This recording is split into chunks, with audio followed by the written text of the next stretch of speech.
May 2024 for each of the 12 signs. I'm Lada from AstroLada.com, and this May is such a joy compared to April. All planets are moving direct, so things will go more according to plans.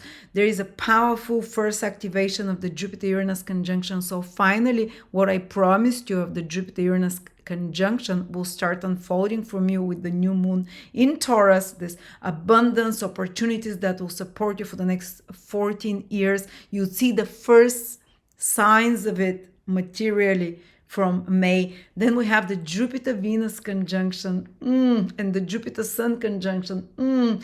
This month is just beauty. It smells of champagne and caviar and sweet-sounding melody and nymphs dancing naked. this has this Taurian lushness and beauty of Jupiter-Venus sign and abundance and camaraderie. So it's and then we have Jupiter entering a new sign. I'm gonna cover each of the 12 signs, how Jupiter will affect you for the next 12 months. And of course, we have Mars being reborn. I'm not gonna give it off, but oh, it is exciting. Okay, I really love this month. But before we start, I have created a short tutorial for an hour and a half, just $9.99 for each of the 12 signs, whoever is interested in it, to how each of the 12 signs, their first and second marriages, and how their life changes after marriage. For example, Aries and Libra, their financial situation is intimately connected with their partnership. So it really changes for the better or worse, usually for the better. Pisces, for example, they can have property much more easily after they get married. Or do you know that Scorpios are more likely, and Taurus are more likely to have hidden relationships, and we're talking ascendants here mostly, and moon, or to marry foreigners or someone from a different religion. Or Aquarians have a pattern of marrying someone from a different country as well. And I'll explain to you, it's fascinating. You know that the second marriage of some signs is much better, naturally inclination, than the second marriage is much better than the first. For other signs, the first marriage would be better than the second one, just because you're born under a certain ascendant. Anyway, thank you so much. Check it out. It's fantastic. It's really enjoyable. It's just $9.99 on the description below. And now let's begin. Pisces, Sun, Moon, Rising, May 2024. Pisces, the month starts with Mars becoming visible. Mars has been invisible for 7 months, and now it's being reborn. It will be visible in a little bit before sunrise from the beginning of May, this red star. And that was a huge event in ancient Babylon. They said when Mars is born again, because Mars would disappear for such long times, every 2 years for almost 6-7 months, they said powerful new beginnings would start in your life. Then for you, it's very much connected to your finances. It's going to be born in your second house. You can find new passion and drive and go energy to pursue security, stability, new financial sources of income. They can be development and moving ahead of kind of a stagnant financial situation of some sort. There can be some competitiveness about resources that you witness over the next 2 years as well. But you kind of have the winning hand because Mars is in Aries and you're kind of, going for it. You can pursue new sources of income, new activities, or that go after that. But second house is also the teeth. So Mars there can say, okay, I'm tackling all my teeth problems and fixing and whatever, putting whatever you have to, because Mars is drills and sharp stuff, or also inflammation. So you might kind of have to deal with that, but Mars fixes problems. So it goes there. Yes, it will fix the problem. So don't worry. Or second house, you might decide to tackle head on and initiate something to do with how you eat. And Mars is a soldier, is disciplined like a soldier, especially in Aries. So you can have strong willpower to fix or to change how you eat. Otherwise, second house, Mars appearing there, it can mean spending a bit more money, especially in May. With Rahu there, very passionate planets. Rahu is passionate, Mars is impulsive. It's you might get like impulse buying, but it will be usually for things that you're really excited about, some spendings that are possible. And that can motivate you actually to pursue more passionately more resources. Or you might become very, Mars is innovative, so is Rahu, very adventurous with different foods to try foods you never thought you would try before, or different types of fashion. Second house is your style, what you like, what you consider beautiful, attractive. And Mars, Rahu, they're two very innovative energies, say like, I want to try something very different to wear, or makeup, or clothes, or furniture, or any valuables and possessions. But might be good for buying. Mars and Rahu, they both connected to technology. Buying anything that's valuable and that is technology, especially new technologies that is cutting edge and so on. Otherwise, be careful with more delicate stuff. It's Haraf energy. But that's about Mars. Definitely for the next 2 years, more initiative pursuing material, financial freedom. Mars is independence, so is Rahu. Maybe source of incomes that are very unusual for you, that are kind of independent, different than what you've ever done before. And being brave there, taking risks, which can pay off well.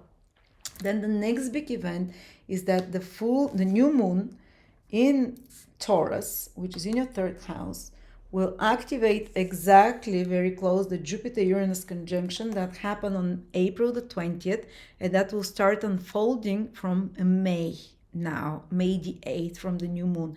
That's the first activation of the Jupiter-Uranus conjunction, which will unfold over the next 14 years.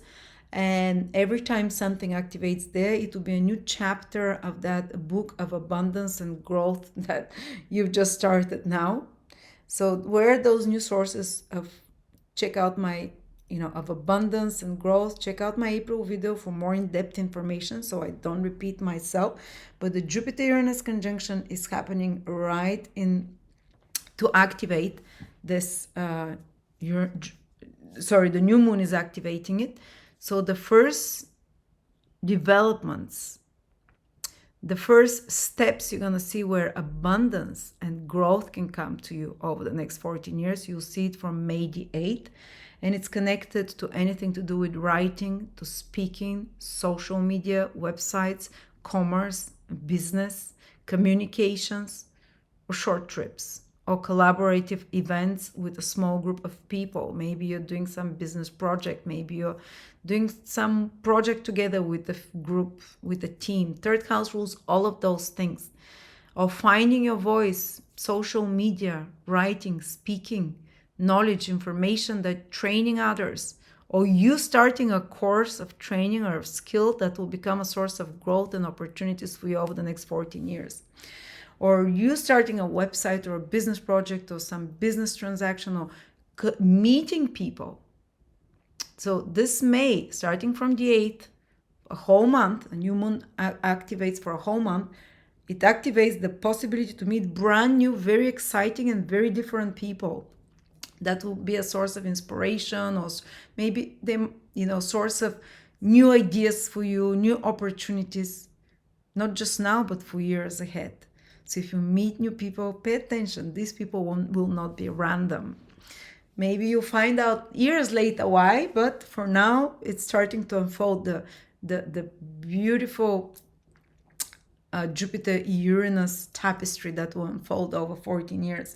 Or maybe you'll learn something now, or some skill, which is third house, that will weave that abundance tapestry of Jupiter-Uranus of wealth. Some skill, self-made wealth is the third house. Learning a new skill.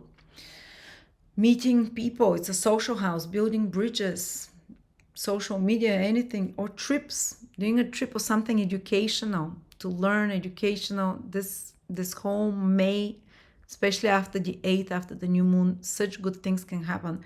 And then on the 18th, Jupiter meets with the Sun conjunction in your third house. Again, maybe you can buy a car. Maybe you can go on a trip. That's fantastic. I would advise you do some traveling or meeting new people this month. Because so many good combinations. Jupiter-Uranus.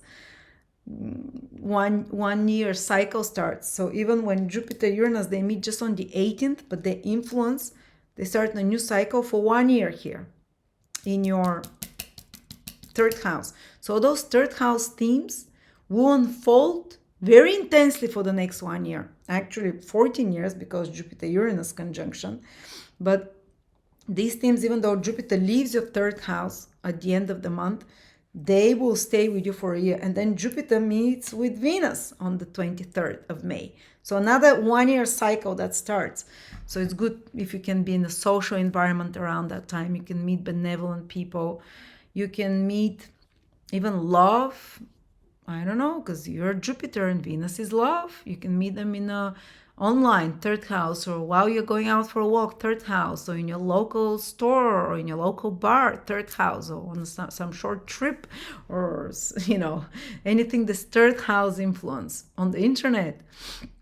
Love, or you just can have some really good social interactions that are very positive for you, that are uplifting, that will give good results, or if you have any written work, or if you want to do some presentation where others will hear you, do it this week after the new moon from the 8th of May till the 25th of May.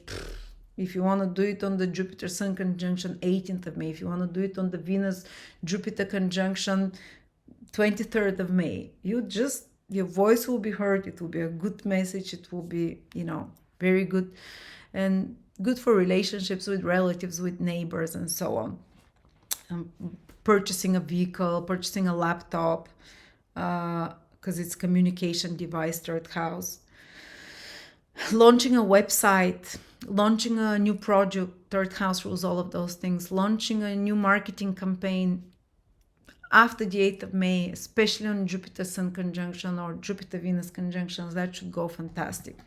And then on the 23rd, when Jupiter and Venus are conjunct together, and maybe you're in some good social together, having a good conversation or enjoyable social time, at the same time there is a full moon Pisces in your 10th house.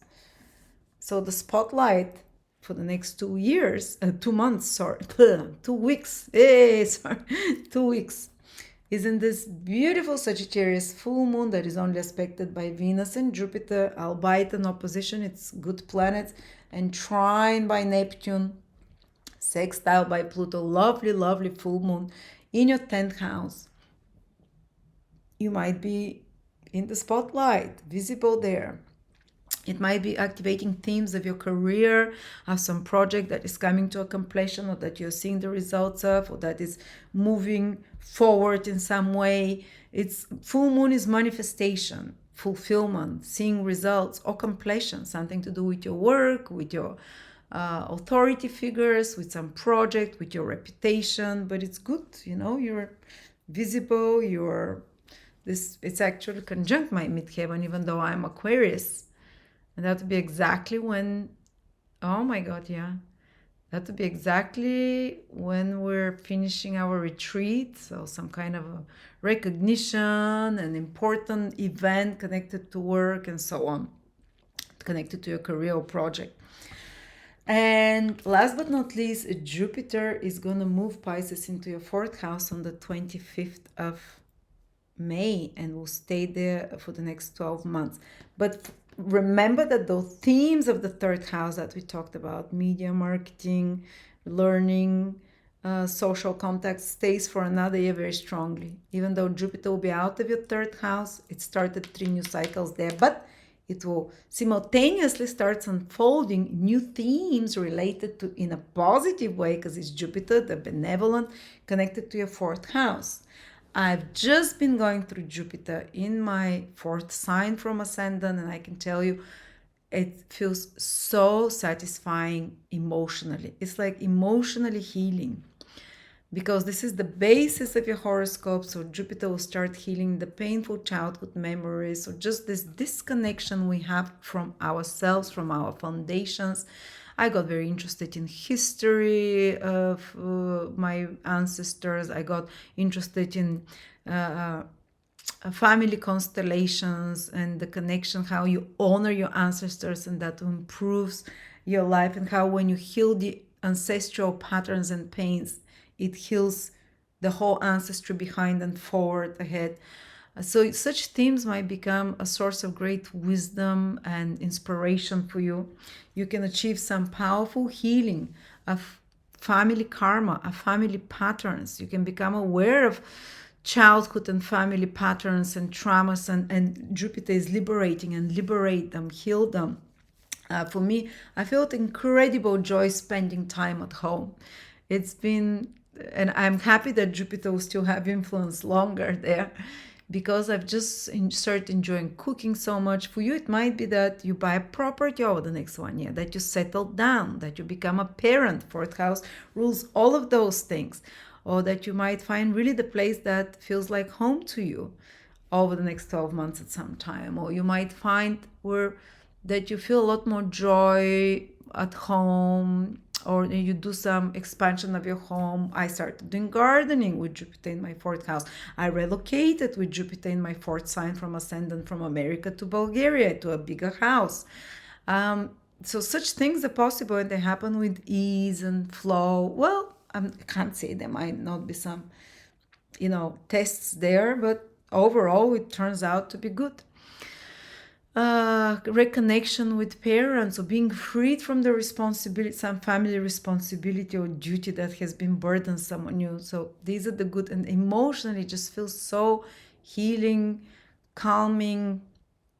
For me, it felt like a healing period. So yes, reconnecting with the earth, with your foundations. So there you go. I hope that was helpful for you, Pisces.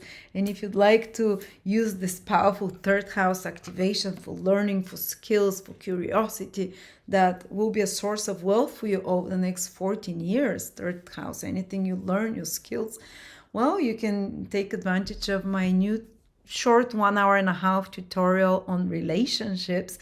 And do you know that Pisces in particular, their relationships, they have more opportunity for real estate if they're in a partnership, so in a business or marriage partnership, or once they get married. And we know that their first marriage is very different than their second marriage. The first one might be more family oriented, while the second one has a lot more adventurous streak there and a lot more lucky streak as well. But if you want to find out more about it, check out my new tutorial on relationships of the ascendants and sun and moon signs for just $9.99. Thank you.